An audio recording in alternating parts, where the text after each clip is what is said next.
ದೇವ್ರ ನಮ್ಮಕ್ಕೆ ಸ್ತೋತ್ರವಾಗಲಿ. ಯೇಸು ಕ್ರಿಸ್ತನ ನಾಮದಲ್ಲಿ ಎಲ್ಲರಿಗೂ ನಿಮಗೆ ವಂದನೆಗಳನ್ನು ಹೇಳುತ್ತೇನೆ. ಇವತ್ತು ಕೂಡ ಇವತ್ತು 7 ವಾಕ್ಯಗಳನ್ನು ನಾವು ಧ್ಯಾನಿಸುವಂತೆ ನಮಗೆ ದೇವರು ಇವತ್ತು ನಮಗೆ ಒಳ್ಳೆಯ ಅವಕಾಶವನ್ನು ಕೊಟ್ಟಿದ್ದಾರೆ.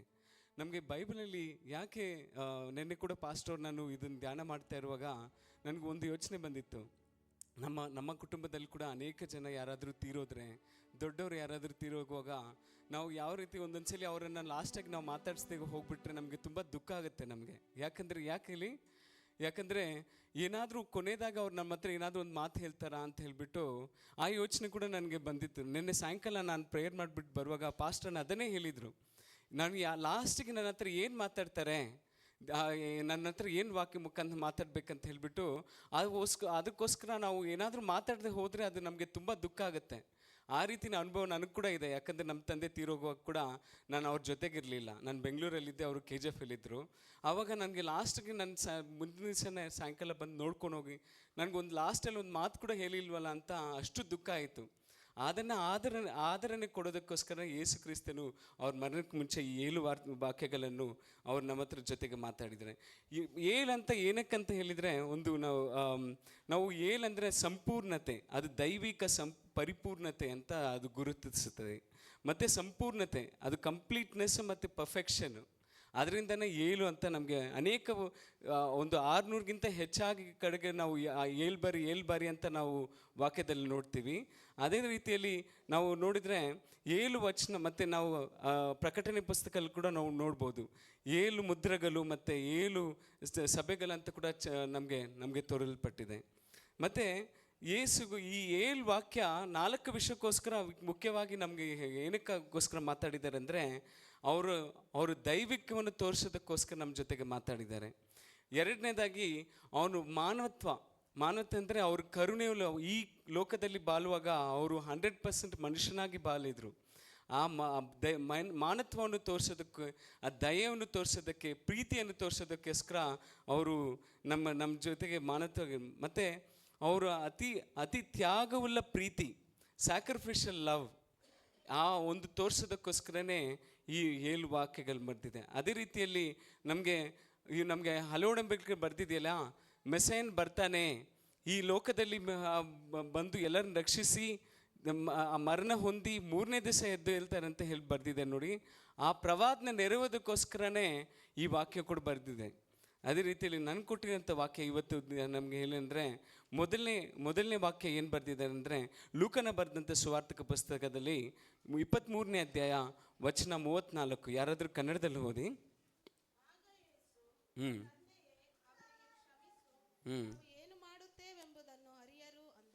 ಇನ್ನೊಂದ್ಸಲಿ ಸಿಸ್ಟರ್. ಆಗ ಯೇಸು ತಂದೆಯೇ ಅವರಿಗೆ ಕ್ಷಮಿಸು,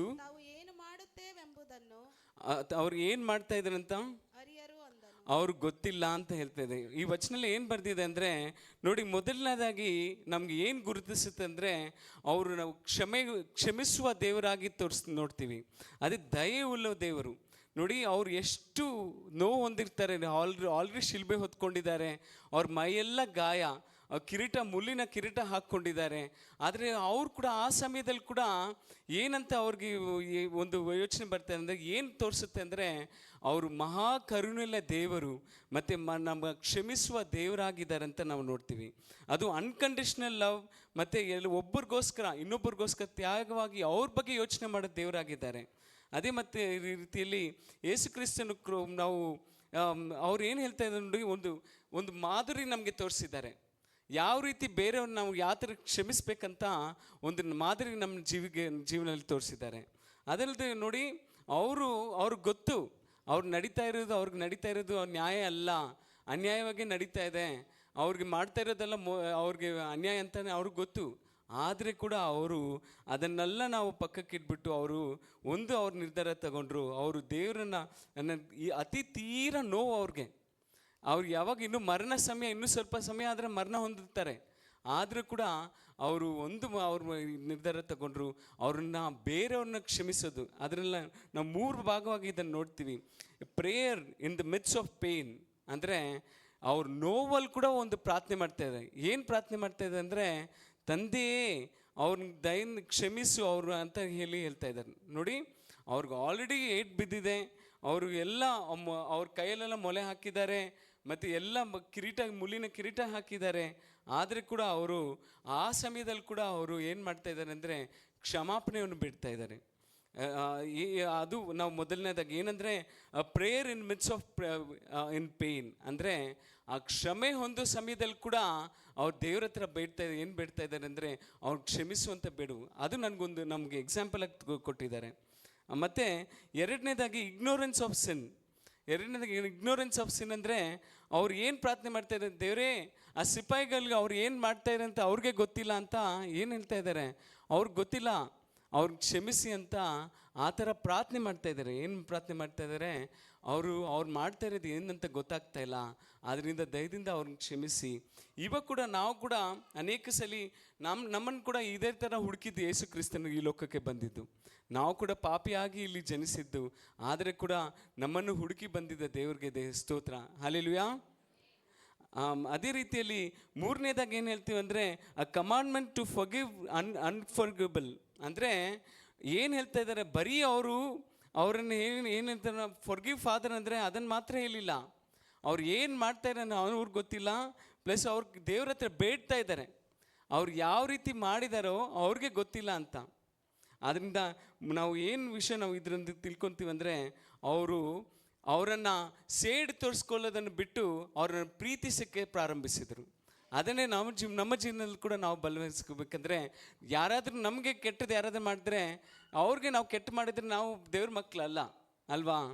ಆದರೆ ಅವ್ರು ಯಾರಾದರೂ ನಮಗೆ ಕೇಡು ಮಾಡಿದ್ರು ಕೂಡ ನಾವು ಕ್ಷಮಿಸುವಾಗಲೇ ನಾವು ದೇವ್ರ ಮಕ್ಕಳಾಗ್ತೀವಿ. ಅದನ್ನು ನಾವು ಮೊದಲನೇದಾಗಿ ತಿಳ್ಕೊತೀವಿ. ಅವ್ರ ಮೇಲೆ ಕೋಪ ಪಟ್ಟಿಲ್ಲ, ಅವ್ರ ಮೇಲೆ ಸೇಡ್ ತೀರಿಸ್ಕೊಳ್ಳಿಲ್ಲ, ಅವರು ಇನ್ನೂ ಹೆಚ್ಚಾಗಿ ಅವ್ರ ಮೇಲೆ ಪ್ರೀತಿ ತೋರಿಸಿದ್ರು. ಅವ್ರಿಗೋಸ್ಕರ ಕ್ಷಮಾಪಣೆ ದೇವ್ರ ಹತ್ರ ಬೇಡ್ತಾ ಇದ್ದಾರೆ.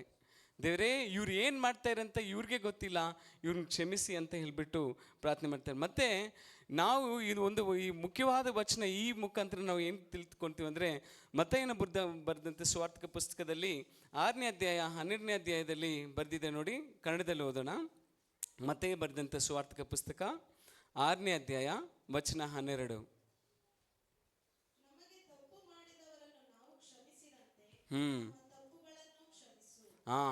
ನೋಡಿ, ನಾವು ಯಾವ ರೀತಿ ಕ್ಷಮಾಪಣೆ ನಮಗೆ ಸಿಗಬೇಕಂದ್ರೆ, ನಾವು ಯಾವ ರೀತಿ ನಮ್ಮನ್ನು ಬೇರೆಯವ್ರಿಗೆ ಕ್ಷಮಿಸಬೇಕು ಅಂತ ನಾವು ಯೋಚನೆ ಮಾಡ್ತೀವೋ ಆ ರೀತಿ ನಾವು ದೇವ್ರ ಹತ್ರ ಬೇಡಬೇಕಂತ. ನಾವು ತಪ್ಪು ಮಾಡಿದವರನ್ನು ಕ್ಷಮಿಸಿದಂತೆ ನಮ್ಮ ತಪ್ಪುಗಳನ್ನು ಕ್ಷಮಿಸಂತೆ. ನಾವು ಯಾವ ರೀತಿ ಒಂದು ಮೆಷರ್ಮೆಂಟಿಂದ ನಾವು ಅಳತೆ ಮಾಡ್ತೀವೋ ಅದೇ ಮೆಷರ್ಮೆಂಟಲ್ಲೇ ನಮ್ಮನ್ನು ಕೂಡ ಅಳತೆ ಮಾಡ್ತಾರೆ. ಆದ್ದರಿಂದ ನಾವು ಒಂದು ಯೋಚನೆ ಮಾಡಬೇಕು, ದೇವರೇ ನಾನು ಬೇರೆಯವ್ರನ್ನ ಕ್ಷಮಿಸೋ ರೀತಿಯಲ್ಲಿ ನನ್ನ ಪಾಪಗಳನ್ನು ಕೂಡ ಕ್ಷಮಿಸಂತ ದೇವ್ರು ನಮಗೆ ಪ್ರಾರ್ಥನೆ ಮಾಡೋಕ್ಕೆ ಹೇಳ್ಕೊಟ್ಟಿದ್ದಾರೆ. ಆ ರೀತಿಯಲ್ಲಿ ನಾವು ಈ ವಾಕ್ಯ ಮುಖಾಂತರ ನಾವು ಏನು ತಿಳ್ಕೊತಾ ಇದ್ದೀವಿ ಅಂದರೆ, ದೇವರೇ ನಾವು ಮಾಡಿದ್ವು ಎಲ್ಲ ಅವ್ರ ಮೇಲೆ ಕಹಿ ಬೇಡ, ಅವ್ರ ಮೇಲೆ ಕ್ರೋಧ ಬೇಡ, ಅವರನ್ನು ನಮ್ಮ ಮೇಲೆ ಮಾತಾಡದೇ ಇರೋದು ಬೇಡ. ಆದರೂ ನಾವು ನಮಗೆ ವಚನ ಇನ್ನೊಂದು ವಚನ ಕೂಡ ನಮಗೆ ಹೇಳುತ್ತೆ. ನಮಗೆ ಟೈಮ್ ಇಲ್ಲ, ಅದಕ್ಕೆ ನಾನು ಹೇಳ್ತಾ ಇಲ್ಲ. ನಮಗೆ ವಚನ ಹೇಳುತ್ತೆ, ನಾವು ನಮ್ಮನ್ನು ಪ್ರೀತಿಸೋರನ್ನೇ ನಾವು ಪ್ರೀತಿಸಿದ್ರೆ ಏನು ಪ್ರಯೋಜನ ಅಂತ, ಅದು ಪಾಪಿಗಳು ಕೂಡ ಮಾಡ್ತಾರೆ ಅಂತ ವಚನ ಹೇಳುತ್ತೆ ಅಲ್ವಾ. ನಾವು ದೇವ್ರ ಮಕ್ಕಳಾಗಿ ಯಾವಾಗ ಅನ್ಸ್ಕೊತೀವಿ ಅಂದರೆ, ನಮ್ಮನ್ನು ವಿರೋಧಿಸುವಾಗ, ನಮಗೆ ಕೀಡು ಮಾಡುವ ಮಕ್ಕಳಿಗೆ ನಾವು ಕ್ಷಮಿಸುವಾಗ ಆವಾಗಲೇ ನಾವು ದೇವ್ರ ಮಕ್ಕಳು ಅನ್ಸ್ಕೊತೀವಿ. ಹಲ್ಲೆಲೂಯಾ. ಆದ್ದರಿಂದ ಈ ವಚನ ಮುಖಾಂತರ ನಾವು ಏನು ತಿಳ್ಕೊತಾ ಇದ್ದೀವಿ ಅಂದರೆ, ಮತ್ತೆ ಈ ರೀತಿ ಕ್ಷಮಿಸುವಾಗ ನಮ್ಗೆ ಏನಾಗುತ್ತಂತೆ ವಚನ ನಮಗೆ ಹೇಳುತ್ತದೆ, ನಾವು ದೇವ್ರಿಗೆ ಸಂಪೂರ್ಣವಾಗಿ ಅವ್ರಿಗೆ ಸಮರ್ಪಿಸ್ಕೊಂಡು, ಅದು ದೇವ್ರಿಗೆ ಮಾತ್ರ ನಾವು ಸಮರ್ಪಿಸ್ಕೊಂಡೇ ಅಲ್ಲ, ನಾವು ಕೂಡ ನೆಗೆಟಿವ್ ಥಿಂಕಿಂಗಿಂದ ನಮ್ಮ ಕಷ್ಟಗಳಿಂದ ಮತ್ತು ನಮಗೂ ಕೂಡ ಎಲ್ಲ ದೇವರೇ ನೋಡ್ಕೊತಾರೆ ಅಂತ ಬಿಡಬೇಕಂತೆ. ನಾವು ಮಾಡಬೇಕಾಗಿರೋದೆಲ್ಲ ಒಂದೇ, ನಮಗೆ ಕೇಡ್ ಮಾಡಿರೋರು ಕೂಡ ನಾವು ಒಳ್ಳೇದು ಮಾಡಿಬಿಟ್ಟು ದೇವ್ರಿಗೆ ಒಪ್ಪಿಸ್ಬೇಕು, ದೇವರೇ ನೀವೇ ನೋಡ್ಕೊಳ್ಳಿ ಅಂತ ನಾವು ಮಾಡಬೇಕಂತೆ. ಆದ್ದರಿಂದ ಈ ವಚನ ಮುಖಾಂತರ ನಾವು ಏನು ತಿಳ್ಕೊತೀವಿ ಅಂದರೆ, ಯೇಸು ಕ್ರಿಸ್ತನು ನಮಗೆ ಒಂದು ಮಾದರಿಯನ್ನು ತೋರಿಸಿದ್ದಾರೆ. ಯೇಸು ಕ್ರಿಸ್ತನು ನಮಗೆ ಯಾವ ರೀತಿ ಬೇರೆಯವ್ರಿಗೆ ಕ್ಷಮಿಸ್ಬೇಕಂತ ಹೇಳಿ ನಮಗೆ ಒಂದು ಮಾದರಿ ತೋರಿಸಿದ್ದಾರೆ. ಆ ದೊಡ್ಡ ಎಕ್ಸಾಂಪಲ್ ಯೇಸು ಕ್ರಿಸ್ತಗಿಂತ ನಮಗೆ ರೋಲ್ ಮಾಡೆಲ್ ಇಲ್ಲ. ಅಂದರೆ ನಮ್ಮ ರೋಲ್ ಮಾಡೆಲ್ ಅಂದರೆ ನಿಮ್ಗೆ ಎಲ್ಲರಿಗೂ ಗೊತ್ತಲ್ಲ, ಅವ್ರ ಥರ ಇರಬೇಕು, ನಾನು ಇವ್ರ ಥರ ಇರಬೇಕು ಅಂತ ಹೇಳಿಬಿಟ್ಟು ಎಲ್ಲರೂ ಯೋಚನೆ ಮಾಡ್ತಾರೆ. ಆದರೆ ಯೇಸು ಕ್ರಿಸ್ತನಿಗಿಂತ ನಮ್ಗೆ ರೋಲ್ ಮಾಡೆಲ್ ಯಾರೂ ಇಲ್ಲ. ಈ ಮೊದಲನೇ ವಾಕ್ಯದ ಮುಖಾಂತರ ನಾವು ತಿಳ್ಕೊಳ್ಳೋದೇನೆಂದರೆ, ಯೇಸು ಕ್ರಿಸ್ತನು ಕೇಡು ಮಾಡಿರೋರ್ನ ಕೂಡ ಅವ್ರನ್ನ ಕ್ಷಮಿಸುವಂತೆ ದೇವ್ರು ಸಹಾಯ ಮಾಡಿದ್ದಾನೆ. ಆ ರೀತಿ ನಾವು ಕೂಡ ಇರುವಾಗ ಖಂಡಿತವಾಗ್ಲೂ ದೇವ್ರ ಮಕ್ಕಳಾಗಿ ಅನ್ಸ್ಕೊತೀವಿ, ದೇವರ ಆಶೀರ್ವಾದ ನಮ್ಮ ಮೇಲೆ ಸಿಗುತ್ತೆ. ಒಂದು ಪ್ರಾರ್ಥನೆಯಿಂದ ಮುಗಿಸೋಣ. ಹಾಲೆಲೂಯಾ. ಸ್ತೋತ್ರ ದೇವರೇ, ಸ್ತೋತ್ರ ಏಸಪ್ಪ. ನಮ್ಮನ್ನು ಬಹಳವಾಗಿ ಪ್ರೀತಿಸುವ ನಮ್ಮ ತಂದೆ, ನಿಮ್ಮ ನಾಮಕ್ಕಾಗಿ ಸ್ತೋತ್ರ ಏಸಪ್ಪ. ವಿಶೇಷವಾಗಿ ಏಸಪ್ಪ ಅಪ್ಪ, ನಿಮ್ಮ ಕೀಡು ಮಾಡಿದವ್ರನ್ನು ಕೂಡ, ನಿಮಗೆ ಕೇಡು ಮಾಡಿದವರನ್ನು, ನಿಮ್ಮ ನೋವು ಪಡಿಸಿದವರನ್ನು ಕೂಡ ನೀವು ಏಸಪ್ಪ ಕ್ಷಮಿಸುವಂಥ ಗುಣಲಕ್ಷಣಗಳು ನಿಮ್ಮ ಜೊತೆಗೆ ನಿಮಗಿತ್ತು ಏಸಪ್ಪ. ಅಂಥ ಗುಣಲಕ್ಷಣಗಳು ನಮಗೆ ನಿಮ್ಮ ಮಕ್ಕಳಾಗಿ ನಮಗೆ ದಯಪಾಲಿಸಿ ಏಸಪ್ಪ. ಹಾಲೆಲೂಯಾ ದೇವರೇ, ವಿಶೇಷವಾಗಿ ಏಸಪ್ಪ ಹಾಲೆಲೂಯಾ ಅಪ್ಪ, ನಮ್ಮ ಕೇಡು ಮಾಡಿದರು ನಾವು ಹಗಿದಂತೆ ಏಸಪ್ಪ, ನಾವು ವಿರೋಧ ಮಾಡದಂತೆ, ಅವ್ರ ಮೇಲೆ ಕಹಿ ಇಲ್ಲದಂತೆ ಏಸಪ್ಪ, ಅವ್ರಿಗೆ ಸೇಡು ತೀರಿಸ್ಕೊಳ್ಳದಂತೆ ಅವ್ರನ್ನ ಕ್ಷಮಿಸುವಂಥ ಗುಣ ನಮಗೆ ದಯಪಾಲಿಸಬೇಕಂತ ಪ್ರಾರ್ಥಿಸ್ತಿದ್ದಾರೆ. ಹೌದೇಸಪ್ಪ ಹಾಲೆಲೂಯಾ. ಒಳ್ಳೆ ಮಾದರಿ, ಒಳ್ಳೆ ಎಕ್ಸಾಂಪಲನ್ನು ನೀವು ನಮಗೆ ತೋರಿಸಿದ್ದೀರ ಏಸಪ್ಪ. ನಿಮ್ಮನ್ನು ಎಕ್ಸಾಂಪಲ್ ಆಗಿಟ್ಟು ನಾವು ಮುಂದೆ ಹೋಗೋದಕ್ಕೆ ನಮಗೆ ಸಹಾಯ ಮಾಡೋದಕ್ಕಾಗಿ ಸ್ತೋತ್ರ ದೇವರೇ. ಆ ರೀತಿ ದೊಡ್ಡ ಕಾರ್ಯಗಳನ್ನು ಮಾಡೋದಕ್ಕಾಗಿ ಸ್ತೋತ್ರ. ಯೇಸು ನಾಮದಲ್ಲಿ ಬೇಡುತ್ತೇವೆ ತಂದೆ, ಆಮೇನ್.